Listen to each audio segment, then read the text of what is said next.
Salut tout le monde, aujourd'hui on va essayer de comprendre ce qu'est la théorie des anciens astronautes. Allez, c'est parti.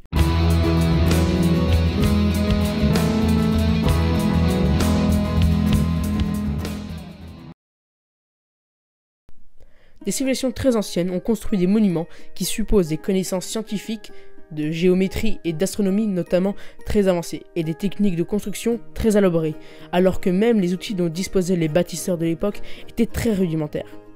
Les exemples les plus souvent cités sont les pyramides d'Égypte, les statues de l'île de Pâques, la cité du Machu Picchu, et des sites comme Stonehenge en Angleterre. La théorie des anciens astronautes pose qu'en réalité ce sont des extraterrestres qui ont fourni aux humains les plans et les techniques. Certains de ces monuments, comme Stonehenge, auraient servi de point de repère lors de leur venue sur Terre. Il est en effet curieux d'observer que bon nombre de ces constructions humaines ne prennent tout leur sens que vues du ciel, comme par exemple les figures dessinées au sol dans la région du Nazca au Pérou. Pour les tenants de la théorie des anciens astronautes, cette particularité de l'homme sur Terre serait la conséquence de l'intervention d'extraterrestres. Ils auraient façonné par manipulation génétique en intervenant à un être à leur image. Cela expliquerait que dans la science-fiction populaire, témoignages, romans, films, les extraterrestres nous ressemblent un peu. Une tête, une bouche, deux yeux, deux bras, deux jambes, des doigts. Mais en effet, c'est nous qui leur ressemblons. Nous serions un croisement entre les primates et eux. Selon cette théorie, avant de créer l'homme, les extraterrestres auraient multiplié les expériences d'hybridation, ou les très nombreuses représentations d'animaux à plusieurs têtes ou plusieurs pattes, ou des êtres mi-homme, mi-animal.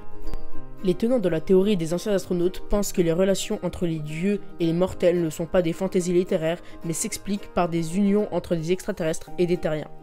Nos mythologies sont remplies d'histoires décrivant des entités merveilleuses venant du ciel sur des animaux fabuleux, crachant du feu comme les dragons ou des chars, ou encore des chevaux ailés. Nos prophètes eux-mêmes, comme Moïse, Élie, Jésus, Bouddha, Mahomet, se sont rendus dans des endroits bien spécifiques pour recueillir des paroles importantes destinées à élever l'âme des humains.